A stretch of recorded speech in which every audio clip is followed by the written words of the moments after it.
Let's bring back CBS News senior national security analyst, that's Fran Townsend, and CBS News law enforcement analyst, that's Paul Viollis, who join us at the table to discuss. You know, as often in this case, we keep saying it's a very fluid situation. The facts are always changing. It was interesting that the authorities have pointed out that social media did not help in this situation. In fact, they caused panic by putting out false reports.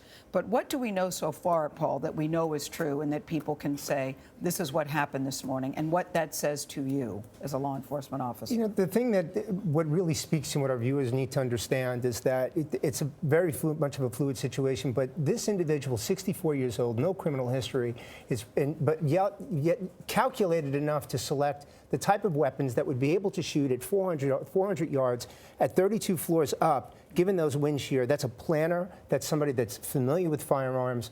The other part that we know is that, you know, thank God Las Vegas PD did an exceptional job of containing this and mitigating the shooter, because as Fran mentioned earlier, and there's no question about it, if that not had happened, there'd be a lot more people right now on the death count. Well, we hear no criminal history, but we did hear that he's had some minor run-in with officials. And I like what you said earlier. You said just because he doesn't have a criminal record doesn't mean he doesn't have a criminal past. Exactly, because he did have some interaction with law enforcement. Right, and what we'll find as the day progresses and tomorrow, what we'll find is what police actually communicated with him when they responded to him at his home and how many different times. Again, for viewers to understand, is just because there's no record doesn't mean that there's no history with respect to interaction with the shooter in this particular case. So it could be that, clearly, it could be that neighbors had called on him. It could be that he's created problems inside the neighborhood where police officers would go to respond to quell an incident. But it could very well speak to, and it will speak to, his mental health state. Do you have to have experience to use this kind of weaponry? Yes. Yeah.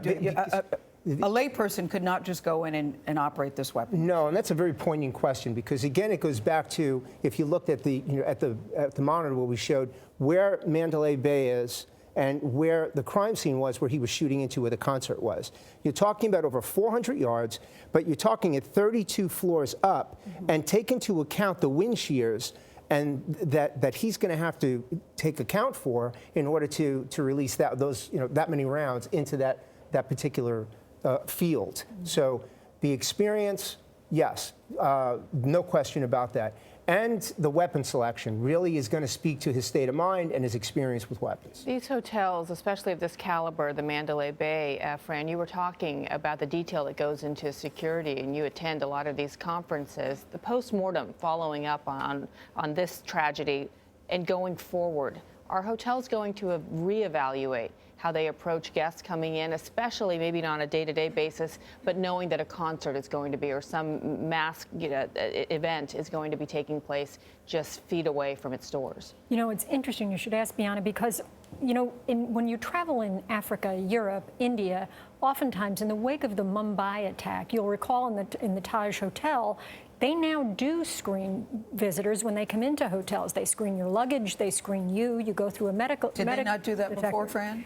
No, that really was in the aftermath of the Mumbai attack. Mumbai, whatever it is. Correct. Yeah. And so, but the problem here, so yes, they certainly will look at the lessons learned and reevaluate the security plan. Here's the problem in particular with the Mandalay Bay. As I mentioned, I've stayed there. It's also connected to the convention center and to a shopping mall, which means you've got multiple points of entry and exit. It would be very difficult to control that, which essentially makes it a soft target, right? It's very hard.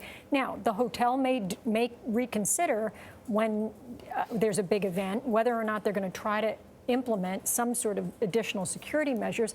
I'll tell you, though, you know, the Las Vegas PD, the Sheriff's Department, and the chief security officers at each of the hotels, many of whom are retired law enforcement officers themselves, practice scenarios just like this. Active shooters, the Department of Homeland Security has implored state and locals to practice the active shooter drills regularly, and that does happen in Las Vegas. We're seeing the benefit of that here. There would have been greater fatalities and greater injuries if they had not been so well prepared. Vegas itself and the Strip is just one giant outdoor mall, essentially. I mean, with that number of tourists, installing metal detectors, one would think, would require a complete reimagining of the city and the Strip in particular.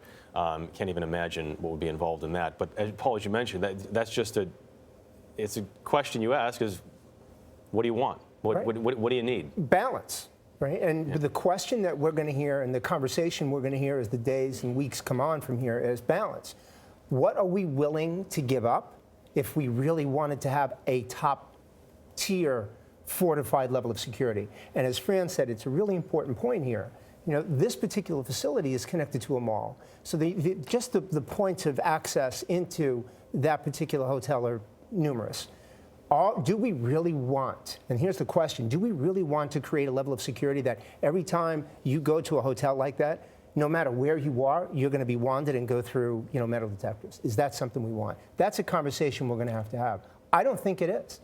I don't think the balance of make a guest feel welcome and wanding you at the same time. So, you know, and as Fran mentioned, right, we saw a change in Mumbai. But we have a different culture here in the United States. So I think that's a conversation we have to have. That's right. Although I will tell you, you know, they'll look to see if there's some compromise, right? When you look at the size of these weapons, the kind of weapon that he used, it had to have come in luggage, right? This was not something on his person or in a hand-carried piece, you know, a smaller piece. And so it may be that they decide what they want to do as a compromise is to screen luggage, right? You can't bring your luggage in through the mall. You've got to bring it into the hotel, and that luggage itself will be screened, because that would have picked this up when the guy checked in. Further complicated by the fact that when you think of a loner, normally it's a young person. Normally it is a white male in many cases, but this is a retiree who's living in a retirement community. He doesn't fit any kind of profile that we've ever been associated with this kind of thing. It does speak to what his agenda is. And, you know, we talk about profile. We don't know his yet. Where his profile is going to come from is the forensic information and the investigation that's going to occur right now, going through the websites that he visited and the people that he knew.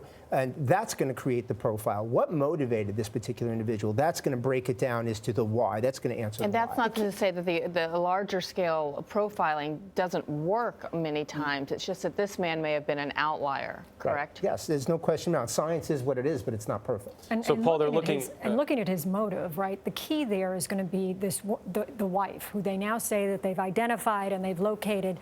Talking to her and understanding his state of mind will be key to figuring out what was the motive. Was he an emotionally disturbed person? And how did this all unfold? So, Paul, they're looking at mental health. They're looking at the weapons. They're looking at job history. We know he had this lawsuit that he filed against one of the hotels in Las Vegas several years ago. What else are law enforcement medication. They're going to see what type of medication he was on, if any at all. They're going to look into was he seeing any particular type of doctor, specifically if he was seeing somebody with respect to mental health issues. They're going to dig down deep in that. But the biggest part that you're going to find right now is going to be two things. One, the artificial intelligence that they will hopefully have in place in the city of Las Vegas, which is information that we get from the closed-circuit television cameras, the software that will forensically track where he came from, did he meet with anybody else, a variety of different things that led up to that incident. Who did he talk to? Who did he speak with, and then cell records. Who did he speak to, how long did he speak to them, and then sit down and interview them. That's their next steps right now.